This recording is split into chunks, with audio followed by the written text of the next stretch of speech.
Yo, welcome back to another episode of Between the Lines podcast. I'm your host, Daryl, and thank you for coming back for another episode. Before we start, I just want to ask that you please consider subscribing to the channel, throwing a like, leaving a comment. All of these things help the channel grow, and I greatly appreciate it. All right, so in today's show, we're going to be talking about a few things. First off, we're going to be talking about whether or not the Eagles may have found a potential diamond in the rough in Eli Ricks, right? So Eli Ricks played phenomenal in his first preseason game versus the Ravens. He allowed 2 receptions for 21 yards. He had a couple pass breakups, and he also had a pick six. He played phenomenal. Eli Ricks has all of the talent to be a starter in the NFL, but he just has to take the coaching and, lock in and focus, right? He was a very highly recruited prospect in high school coming out of California. He committed to LSU, played there for a little while, and then he transferred to Alabama. Still don't know why, but when he got to Alabama, he pretty much immediately got in the doghouse with Nick Saban. He had some off-the-field issues, and he didn't really crack the starting lineups spot at Alabama, right? He had a few games, and he didn't really play very well.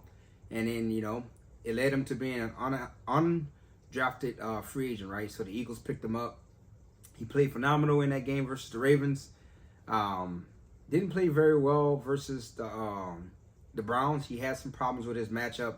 But again, with coaching and getting more snaps under his belt, on the NFL level, Eli Ricks has all of the talent to be, one of those guys who, one of those guys in a long list of guys who was undrafted, right? Because there's a lot of guys who, play in the NFL who was not drafted, right? Or was drafted very, very low. And, they hit it off, right? They became Pro Bowlers, All Pros, Superstars, Super Bowl champions, stuff of that nature, right? So Eli Ricks definitely has an opportunity to do that. And also, unfortunately, Zach McPherson, right? He was another talented defensive back for the Eagles who went down in that Browns preseason game with a torn Achilles. And very, very unfortunate. But, that also allows Eli Ricks to move up a little bit. And the Eagles announced today that they cut Greedy Williams. I thought Greedy Williams was definitely going to make the roster, but I guess he didn't do enough in, in camp and practice to make the team. So I don't know if the Eagles are going to bring Greedy Williams back or they're going to put him on a practice squad. I don't know what, but I know that as of now, Eli Ricks is still on the team. Greedy Williams isn't on the team, and Zach McPherson is, he's out for the remainder of the year with a season-ending injury.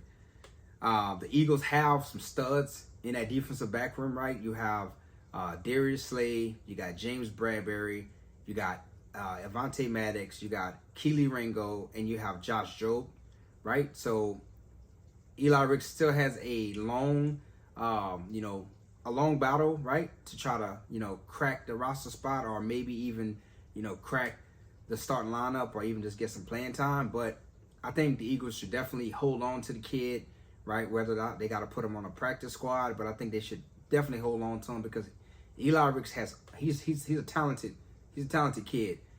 He just has to lock in and focus and accept the coaching and actually want it. But if he actually gets his mind right, the Eagles have definitely found themselves a stud in Eli Ricks. Moving on to the 49ers. So last episode, I briefly talked about how Trey Lance was struggling. But I want to talk about another San Francisco 49ers quarterback who is reportedly struggling in practice. And that is the 49ers starting quarterback, Brock Purdy. Now, it's been reported that Brock Purdy has thrown 10 interceptions in practice, right? I believe he threw 3 versus the Raiders in the combined practice because a lot of teams now, they do the combined practices where they have a preseason game scheduled with a team, right? So the 49ers played the Raiders, but before the preseason game, the teams practiced against each other. And they said that Brock Purdy threw 3 interceptions in that combined practice. And he also threw, pick 6 in practice to the 49ers, to his own teammates. So on the 49ers defensive side of the ball, he threw pick 6. Now, Kyle Shanahan did come out and say that Brock Purdy would have to milk for him to lose his starting spot. But I think that by week 5, we're going to see Sam Darnold. And this is why. Because the 49ers are a win-now team. They got a ton of talent on the offensive side of the ball, and they got a ton of talent on the defensive side of the ball. John Lynch and Kyle Shanahan are becoming impatient. They've gotten close damn near every year to either winning the Super Bowl or going back to the Super Bowl, and it always seems like they have some type of freak injury or something just doesn't go that way. So I think if Brock Purdy struggles, with interceptions or turnovers or just not, seeing the field very well in those first couple of weeks, I think by week 5 we might see Sam Darnold as the command of that offense, right? Because Sam Darnold has, he has starting experience. He has, that know-how, watching film, being a leader, being a captain of a team, and it's the Kyle Shanahan offense, right?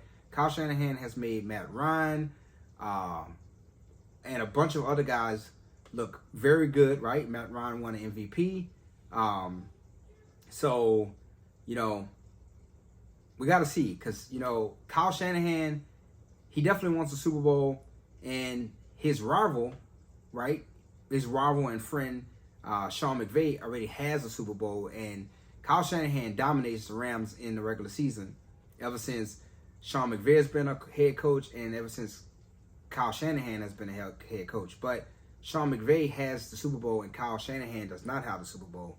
So, being that the 49ers play in a very competitive, conference and division, they're not going to sit back and allow, Brock Purdy to, fumble the bag, quote unquote, right? They're not going to leave it in one person's hands to sink the ship. So, Sam Darnold, he definitely has the talent. He was a starter. He's a veteran. He can make every throw on the field. He has a strong arm. And I think that by week 5, if Brock Purdy doesn't shake off the cobwebs with the turnovers that he's having right now in practice, I think we can see Sam Darnold by week 5. So let me know what y'all think, right? I know it's a quick episode, but let me know what y'all think in the comment sections below. Again, consider subscribing to the channel, leaving a like. I appreciate all the support from the previous videos. If you got time, go back and check out those videos. And until next time, I'm out. Stay safe.